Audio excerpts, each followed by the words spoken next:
Halo teman-teman sekalian, Assalamualaikum warahmatullahi wabarakatuh. Masih bersama saya Pak Sul di channel Guru Kreatif 4.0.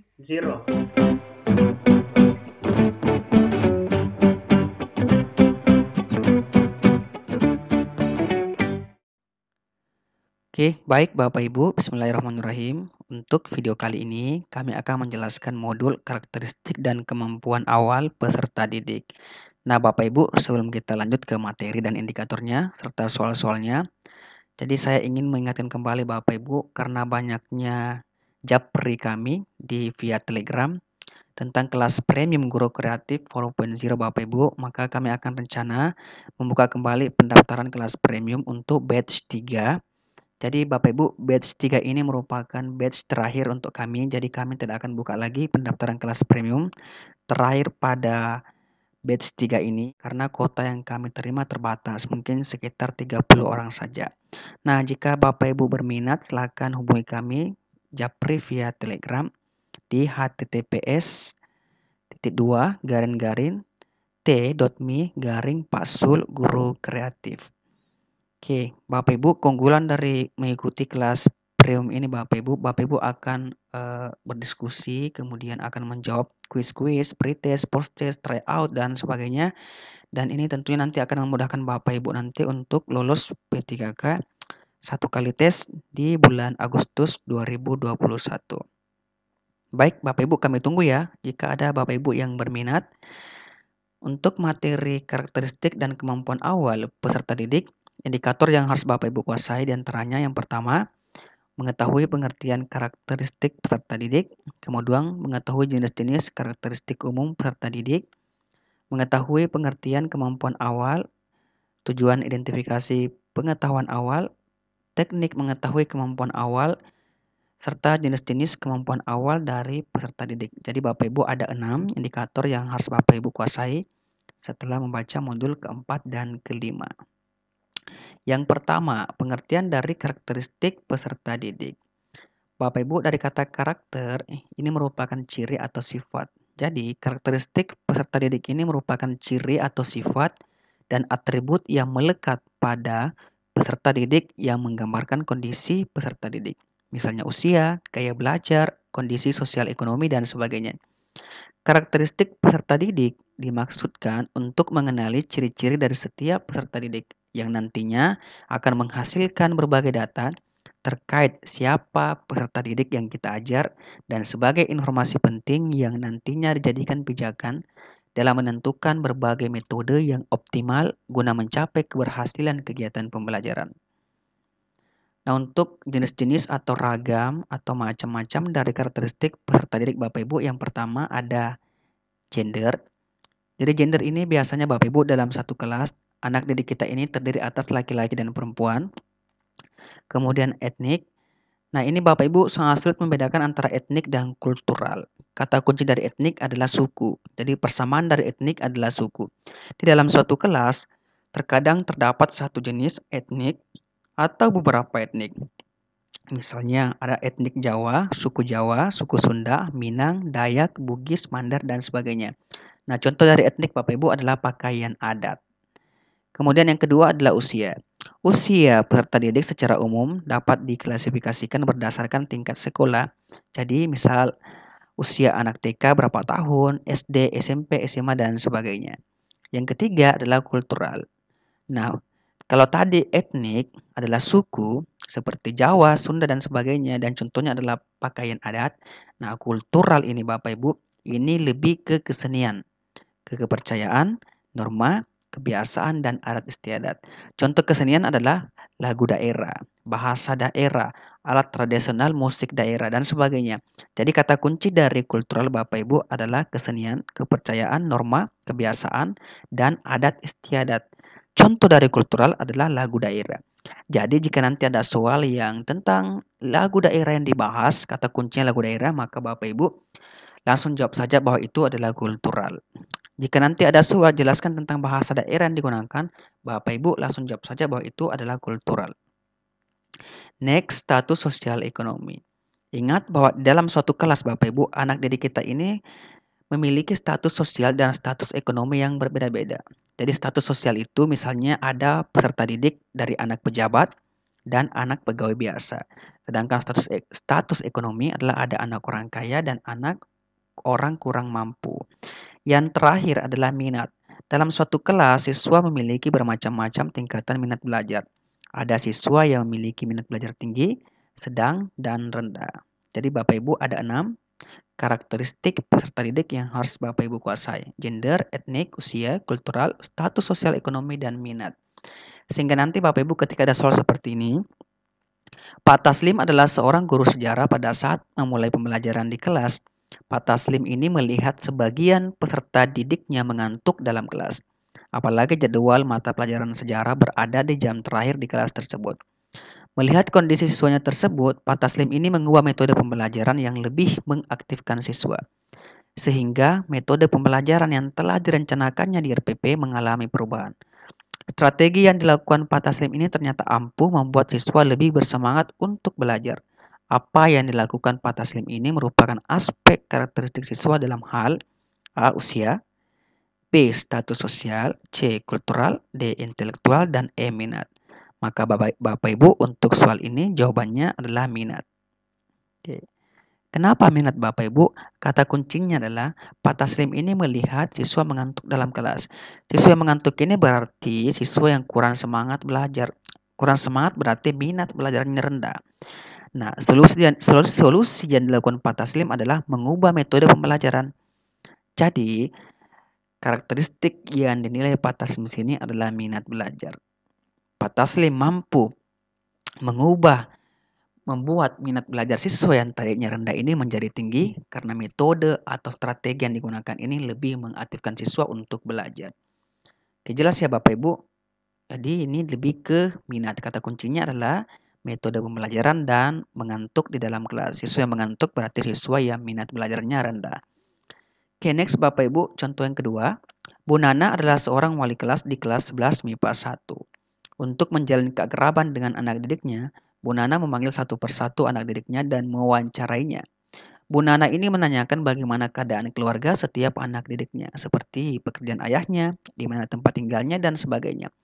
Selain itu, Bu Nana juga menanyakan asal daerah serta suku dari setiap anak didiknya. Tujuan Bu Nana melakukan hal tersebut selain untuk menjalin keakraban, juga untuk mengetahui karakteristik anak didiknya pada aspek A. Etnik dan kultural, B. Kultural dan status sosial, C. Status sosial dan etnik, D. Status sosial dan minat, dan E. Etnik dan minat. Bapak Ibu untuk soal ini jawaban yang benar adalah bagian C. Status sosial dan etnik. Oke. Status sosial Bapak Ibu kata kuncinya adalah Bu Nana menanyakan tentang pekerjaan ayahnya. Dan di mana tempat tinggalnya. Pekerjaan ayahnya berarti ada anak pejabat, ada anak petani, ada anak buruh dan sebagainya. Berarti ini masuk di status sosial. Sedangkan etniknya adalah Bapak Ibu, seperti yang saya katakan tadi awal bahwa etnik itu lebih ke suku. Karena di soal ada kata suku Bapak Ibu, Bu Nana juga menanyakan asal daerah serta suku dari setiap anak, maka jelas suku ini berkaitan dengan etnik. Oleh karena itu C adalah jawaban yang paling benar untuk soal ini. Jelas ya Bapak Ibu?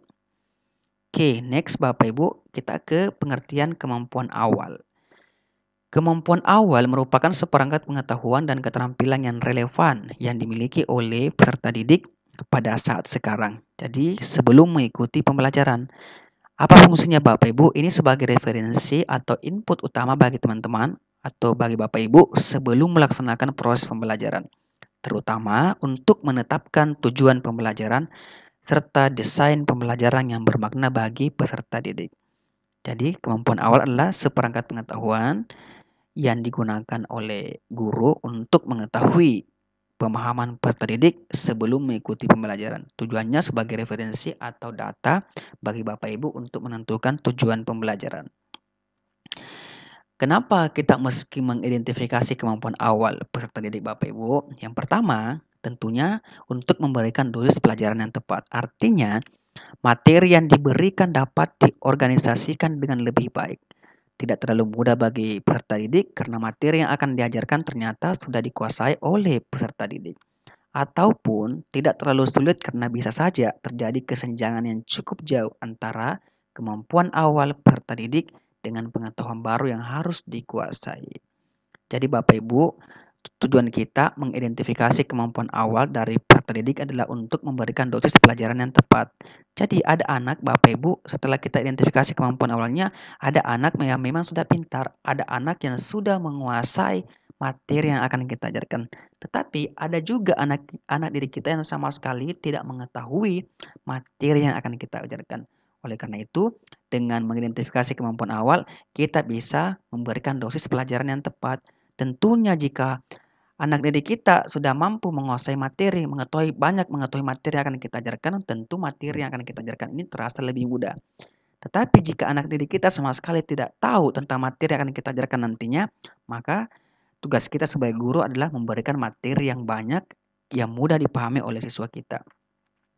Kegunaan yang kedua adalah mengambil langkah-langkah yang diperlukan. Jadi Bapak Ibu seperti misalnya apakah anak didik kita ini memerlukan remedial sebelum mereka siap menerima materi baru. Melalui identifikasi kemampuan awal anak didik, maka guru dapat merancang kegiatan pembelajaran yang telah termasuk pemilihan strategi, media, dan penilaian pembelajaran dengan lebih baik. Kedua adalah mengambil langkah-langkah yang diperlukan. Langkah-langkah apa Bapak Ibu?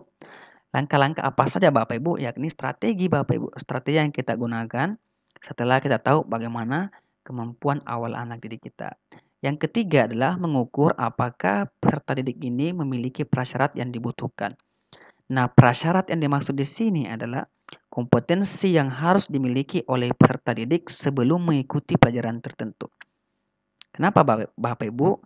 Analisis kemampuan peserta didik berfungsi juga untuk menggambarkan statistik kemampuan yang dimiliki peserta didik. Dalam hal ini, jika kemampuan prasyarat untuk mengikuti pembelajaran telah dimiliki peserta didik, maka pembelajaran dapat dilanjutkan ke topik atau materi berikutnya. Sebaliknya, jika tidak, maka guru dapat meminta peserta didik ini untuk mengambil tambahan pelajaran khusus tertentu atau bahkan melakukan review atau kajian terhadap materi terkait sebelum masuk pada materi pembelajaran yang sebenarnya.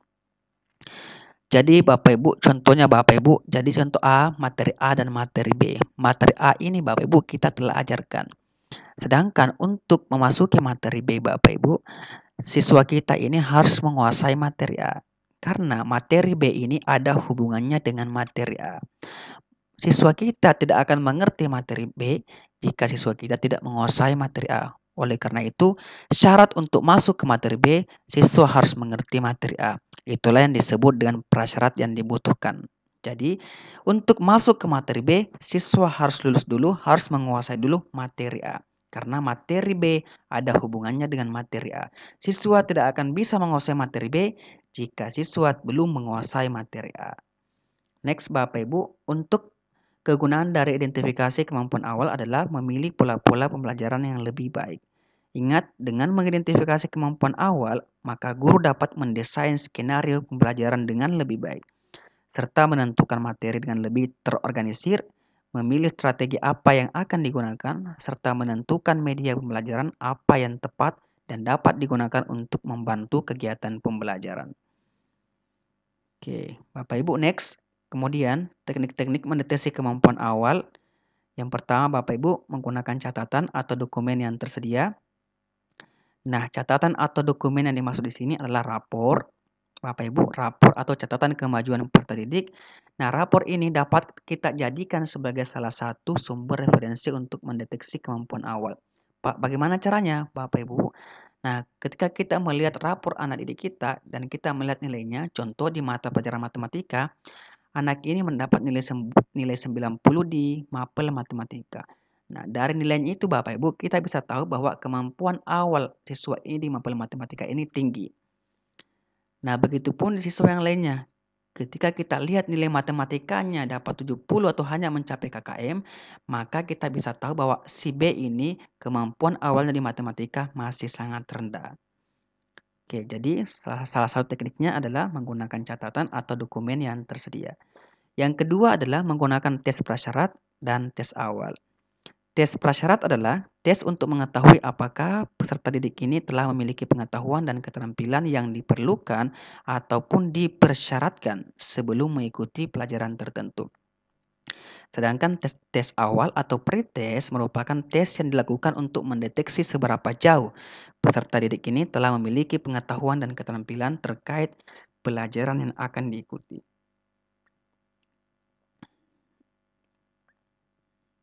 Jadi jelas ya Bapak Ibu.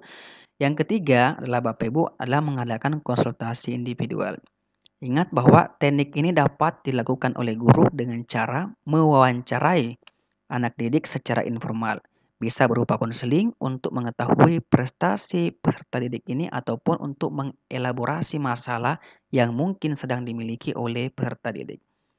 Yang keempat, menggunakan angket atau kuesioner kepada peserta didik untuk memperoleh informasi terkait bagaimana karakteristik peserta didik, khususnya kemampuan awal ataupun pengalaman yang sudah dimiliki oleh peserta didik. Jadi ada 4 Bapak Ibu teknik mendeteksi kemampuan awal. 1. Menggunakan catatan, yakni rapor, menggunakan tes prasyarat dan tes awal, mengadakan konsultasi individual, dan E. Menggunakan angket atau kuesioner.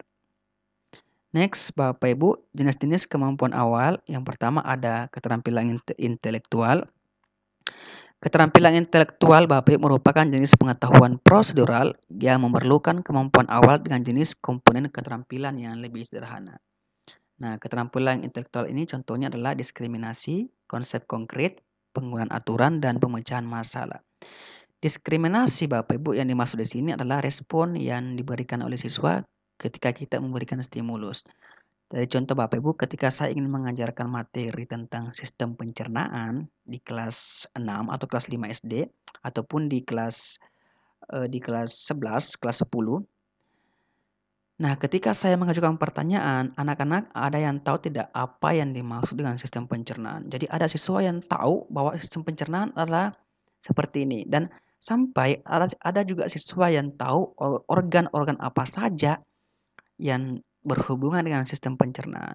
Nah, respon-respon yang berbeda Bapak Ibu yang dimiliki oleh siswa terhadap stimulus yang kita berikan inilah disebut dengan diskriminasi. Kemudian yang kedua adalah konsep konkret. Konsep konkret artinya kemampuan siswa untuk mengkonsepkan sesuatu yang dipelajarinya dengan benda-benda yang lebih konkret atau benda-benda yang lebih spesifik yang ada di sekelilingnya. Jadi contoh Bapak Ibu, ketika saya ingin mengajarkan persegi panjang, anak-anak hari ini kita akan belajar persegi panjang. Ada siswa Bapak Ibu yang tahu Pak, persegi panjang ini seperti jendela ya Pak. Persegi panjang ini seperti pintu ya Pak. Nah, kemampuan siswa memirip-miripkan atau mengkonsepkan persegi panjang dengan jendela atau pintu itulah disebut dengan konsep konkret. Kemampuan siswa untuk mengkonsepkan apa yang dipelajarinya dengan benda yang lebih konkret atau benda yang lebih spesifik. 3. Penggunaan aturan. Penggunaan aturan ini Bapak Ibu ini lebih ke sains atau matematika seperti rumus-rumus karena memang ada aturannya. Ada siswa Bapak Ibu yang sudah tahu bahwa untuk menghitung rumus persegi panjang adalah panjang kali lebar. Untuk menghitung luas persegi panjang menggunakan rumus panjang kali lebar dan untuk menghitung keliling persegi panjang adalah 4 sisinya dijumlahkan. Nah, ada siswa seperti itu. Nah, itulah yang disebut dengan penggunaan aturan. Ada siswa yang sudah mampu menggunakan aturan-aturan seperti rumus-rumus yang ada pada pelajaran matematika. Kemudian yang terakhir adalah pemecahan masalah. Pemecahan masalah yang dimaksud di sini Bapak Ibu adalah ketika siswa mampu memecahkan soal-soal yang sulit tanpa sebelumnya siswa ini pernah kita ajari materi tersebut. Dia mampu memecahkan soal-soal tersebut meskipun kita sebagai guru kita belum pernah memberikan materi tersebut. Itulah yang disebut dengan pemecahan masalah atau problem solving. Kemudian yang kedua, jenis kemampuan awal yang kedua adalah strategi kognitif. Strategi kognitif di sini Bapak Ibu adalah strategi yang kita gunakan atau cara yang kita gunakan untuk cara yang digunakan oleh peserta didik ini untuk mendapatkan pengetahuan-pengetahuan baru. Jadi contoh Bapak Ibu ketika saya memberikan tugas kepada anak didik saya, oke, sekarang anak-anak materi yang akan kita pelajari adalah tentang COVID-19. Silakan kalian cari informasi mengenai COVID-19. Nah, cara yang dilakukan oleh peserta didik ini seperti merekam mungkin, membaca di majalah, menonton televisi, kemudian ada yang pernah mengalaminya atau ada yang melihat langsung orang-orang yang menderita COVID ini, itulah yang disebut dengan strategi. Nah, apa apa kognitifnya Bapak Ibu? Pengetahuan-pengetahuan baru yang ingin dipelajari. Nah, pengetahuan baru yang dimaksud di sini adalah tentang COVID-19. Jadi, strategi kognitif adalah kemampuan untuk mengkoordinasikan serta mengembangkan proses berpikir dengan cara merekam, membuat analisis, dan juga sintetis. Contohnya seperti yang tadi yang telah saya katakan. Kemudian yang ketiga adalah informasi verbal. Informasi verbal artinya Bapak Ibu kemampuan anak didik kita untuk mengkomunikasikan secara lisan pengetahuan tentang fakta-fakta atau kemampuan yang lebih verbal yang sesuai dengan fakta-fakta. Next, tentang sikap. Sikap adalah kecenderungan untuk merespon secara tepat terhadap stimulus atas dasar penilaian terhadap stimulus tersebut. Jadi, respon yang diberikan oleh seseorang terhadap suatu objek mungkin positif, mungkin pula negatif. Hal ini tergantung kepada penilaian terhadap objek yang dimaksud, apakah sebagai objek yang penting atau tidak. Dan yang terakhir Bapak Ibu adalah psikomotor. Nah, untuk mengetahui seseorang memiliki kapabilitas keterampilan motorik, nah kita dapat melihatnya dari segi kecepatan, ketepatan, dan kelancaran gerakan otot-otot, serta anggota badan yang diperlihatkan oleh orang tersebut. Jadi Bapak Ibu contohnya adalah ini ada di pelajaran olahraga, kemudian di pelajaran seni budaya. Ketika kita lihat ada anak didik kita mampu memainkan bola dengan baik, nah kita bisa tahu bahwa anak ini mampu di materi sepak bola, di praktis sepak bola. Begitupun di seni. Ketika kita lihat anak didik kita mampu menari, mampu bernyanyi dengan bagus tanpa suara yang false, artinya kita bisa mendeteksi bahwa anak ini mampu di pelajaran seni karena dia bisa menyanyi dan dia bisa menari. Jelas ya Bapak Ibu? Nah, baik contoh soalnya seperti ini Bapak Ibu untuk kemampuan awal yang bukan merupakan teknik mendeteksi kemampuan awal siswa adalah A. Menggunakan rapor, B. Menggunakan konseling, C. Membagikan kuesioner, D. Melakukan observasi, dan E. Melakukan pretest dan post-test. Bapak Ibu untuk soal ini jawabannya adalah bagian E. Kenapa Bapak Ibu? Kenapa Bapak Ibu? Pretest Bapak Ibu ini memang tujuannya untuk mengidentifikasi kemampuan awal. Tetapi post-test ini tidak termasuk. Kenapa? Tujuan dari post adalah untuk mengidentifikasi kemampuan akhir. Jadi beda Bapak Ibu, yang termasuk identifikasi kemampuan awal atau teknik mendeteksi kemampuan awal adalah pretest, sedangkan post-test ini tidak termasuk. Oleh karena itu, yang bukan merupakan teknik mendeteksi kemampuan awal siswa adalah melakukan pretest dan post-test. Baik Bapak Ibu, untuk video kali ini saya rasa cukup sekian dari saya. Dari kami terima kasih dan semoga berkah bagi Bapak Ibu semuanya. Wassalamualaikum warahmatullahi wabarakatuh.